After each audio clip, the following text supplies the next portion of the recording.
Hi everyone, आज का जो हमारा लीड कोड डेली चैलेंज है वो है पावर ऑफ 4। ये इजी लेवल क्वेश्चन है। इसमें हमें क्या चेक करना है कि हमें एक इंटीजर दिया गया है और हमें चेक करना है कि वो 4 का पार है या नहीं। तो अगर वो 4 का पार है तो हमें ट्रू रिटर्न करना है, नहीं तो फॉल्स रिटर्न करना है। ये क्वेश्चन देखने से ही लग रहा है कि ये काफी आसान होगा। और जैसे यहाँ पे एग्जाम्पल के तौर पे हमें दिया गया है कि n इज इक्वल्स टू 16, तो 16 4 का स्क्वायर होता है, तो इसीलिए हम लोग ट्रू रिटर्न कर दे रहे हैं। और यहाँ n इज इक्वल्स टू 5, 4 का पार नहीं है, तो इसीलिए हम लोग फॉल्स रिटर्न कर दे रहे हैं। तो कोई नंबर अगर 4 का पार है तो उसके लिए कुछ कंडीशंस हम लोग देखते हैं कि वो n की वैल्यू हमेशा ग्रेटर देन या फिर इक्वल्स टू जीरो, मतलब n will be always greater than zero. ठीक है। अब दूसरा कंडीशन क्या होगा कि वो 2 का भी पार होगा, पावर ऑफ 2। तो ये दो कंडीशन हम लोग अभी दिमाग में रखते हैं। तो अभी कोई नंबर अगर किसी भी नंबर का पार है, जैसे 4 का पार ही अगर हम लोग ले लेते हैं, 4 अगर स्क्वायर कर रहे हैं तो हम लोग 4 को 2 बार मल्टीप्लाई कर रहे हैं, तब हमें 16 मिल रहा है। तो अगर हम लोग 16 को 2 टाइम्स डिवाइड कर देंगे, मतलब 16 डिवाइड बाय 4, 4 मिलता है, 4 डिवाइड बाय 4 कर देते हैं तो हमें 1 मिल जाता है। ठीक है। तो अगर हम लोग उस नंबर को 2 बार डिवाइड कर लेते हैं और अगर हमें एक वैल्यू मिलती है ऐसी जिससे हमें पता चल जाए कि वो 4 का पार है या नहीं, तो उससे हम लोग प्रूव कर सकते हैं कि वो 4 का पार है। ठीक है। तो अब हम लोग यहाँ 16 अगर ले रहे हैं तो हम लोग को क्या मिल रहा है, लास्ट में जो क्वेश्चन मिल रहा है वो 1 मिल रहा है। ठीक है। अब इसी तरह हम लोग 64 अगर लेके देखते हैं, तो 64 डिवाइडेड बाय 4 करते हैं तो हमें क्या मिलता है, 16 मिलता है। फिर 16 डिवाइड बाय 4 करेंगे तो 4 मिलेगा, फिर 4 डिवाइड बाय 4 1 मिल जाता है। तो लास्ट में हम लोग देख रहे हैं कि n की वैल्यू 1 आ रही है। तो इसका मतलब अगर कोई नंबर 4 का पार रहेगा तो उसे उसका जो क्वेश्चन रहेगा वो 1 आएगा, और हम लोग को अगर लास्ट में 1 मिल जा रहा है तो इट इज अ प्रूफ कि वो 4 का पार है। अगर अब हम लोग देख लेते हैं ऐसा नंबर जो 4 का पार नहीं हो तो क्या होता है। अगर मान लेते 36 लिया हम लोगों ने, तो 36 अगर हम लोग लेते हैं, 36 डिवाइड बाय 4, तो हम लोग को 9 मिलता है। अब इस ये 9 तो 4 से डिविजिबल ही नहीं है, तो हम लोग यहीं रुक जाएंगे। तो अब हम लोग को 9 मिलने पर हम लोग को ये पता चला कि वो नंबर जो है वो 1 नहीं आ रहा है, तो ये नॉट अ पावर ऑफ 4 हो जाएगा।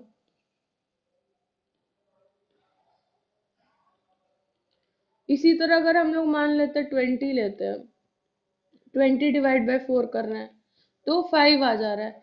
तो हम लोग अगर ये देखते हैं कि हम लोग का एक कंडीशन ये भी चेक हो रहा है कि वो नंबर पहले हम लोग तभी डिवाइड कर रहे हैं जब वो 4 से डिविजिबल है या नहीं।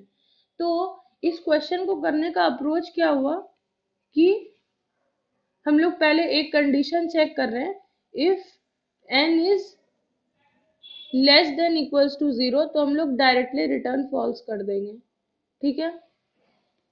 क्योंकि जो भी पार रहेगा 4 का वो हमेशा पॉजिटिव नंबर रहेगा, है ना।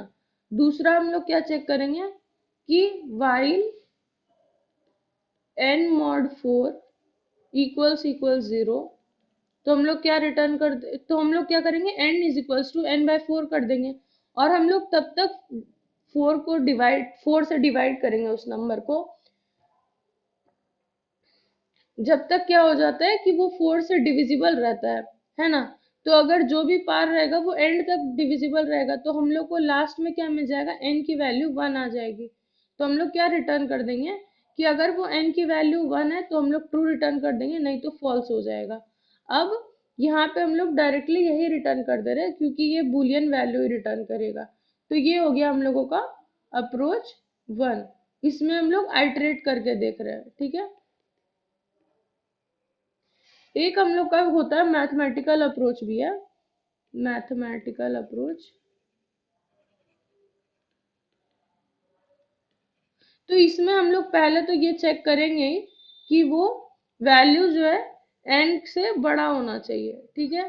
दूसरा हम लोग को क्या चेक करना है कि वो जो नंबर है ना वो 2 से डिविजिबल होना चाहिए। ठीक है। या 2 का पार होना चाहिए। हाँ, वो जो नंबर है it should be power of 2, power of 2। और तीसरा, ये दो पॉइंट तो हम लोग पहले भी देखे। तीसरा पॉइंट क्या होता है, अगर हम लोग n-1 करते हैं ना, तो वो डिविजिबल बाय 3 होगा। इसका ये एक मैथमेटिकल ये है तरीका है। अब देखते, जैसे अगर 64 हम लोग लेते हैं, तो 64 -1 करते तो हमें क्या मिलेगा? 63 मिलेगा। 63 डिवाइड बाय अगर 3 करते तो हमें क्या मिल रहा है? 0 मिल रहा है। एक और एग्जांपल लेते हैं अपने, इसको प्रूफ करने के लिए कि ये सही है कि नहीं।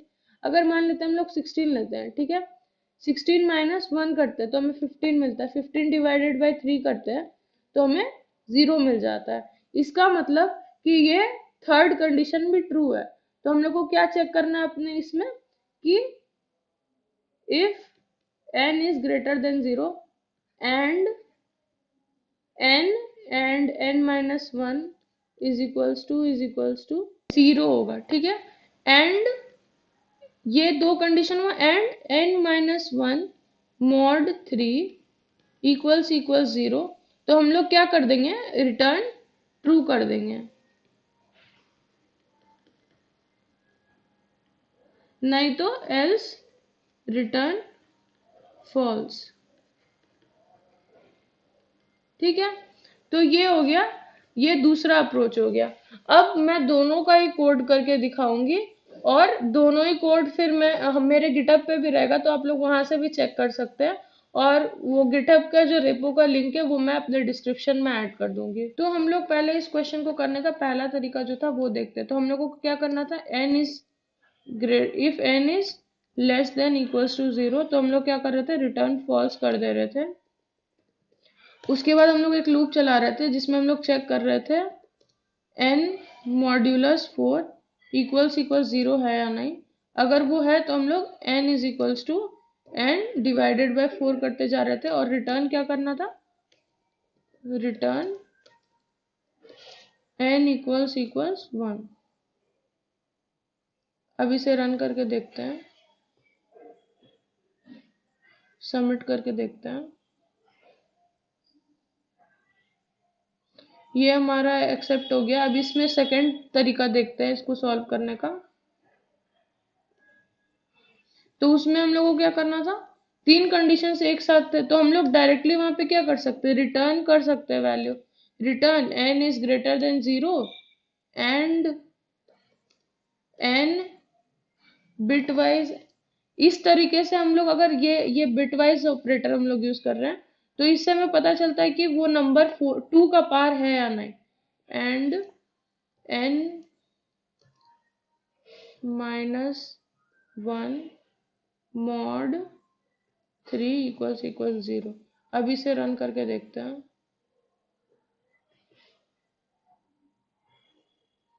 इसे सबमिट करके देखते हैं। ये भी हमारा एक्सेप्ट हो गया।